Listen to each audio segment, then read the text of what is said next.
Hello दोस्तों, मेरा नाम असलम अहमद है और मैं आपका स्वागत करता हूं कोरल ड्रॉ एसेंशियल्स के इस वीडियो में। आज हम बात करेंगे ट्रांसपेरेंसी टूल के बारे में, जो डिजाइनों में ट्रांसपेरेंसी और फेड इफेक्ट जोड़ने का एक बेहतरीन तरीका है। ट्रांसपेरेंसी टूल, इस टूल का इस्तेमाल ऑब्जेक्ट या इमेज में ट्रांसपेरेंसी जोड़ने के लिए किया जाता है। यह आपके डिजाइन को खास बना सकता है जब आप बैकग्राउंड या एलिमेंट्स को पार्शियली विजिबल करना चाहते हैं।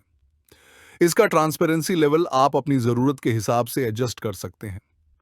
ट्रांसपेरेंसी टूल के मुख्य फीचर्स: यूनिफॉर्म ट्रांसपेरेंसी, पूरे ऑब्जेक्ट पर एक समान ट्रांसपेरेंसी लागू होती है। लीनियर ट्रांसपेरेंसी, ऑब्जेक्ट पर ग्रेडियंट ट्रांसपेरेंसी इफेक्ट डालता है। रेडियल ट्रांसपेरेंसी, ऑब्जेक्ट के सेंटर से एज तक सर्कुलर ट्रांसपेरेंसी जोड़ता है।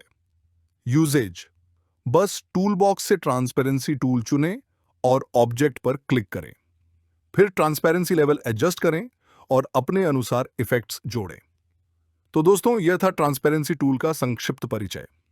अगली वीडियो में हम नए टूल्स के बारे में बात करेंगे। धन्यवाद।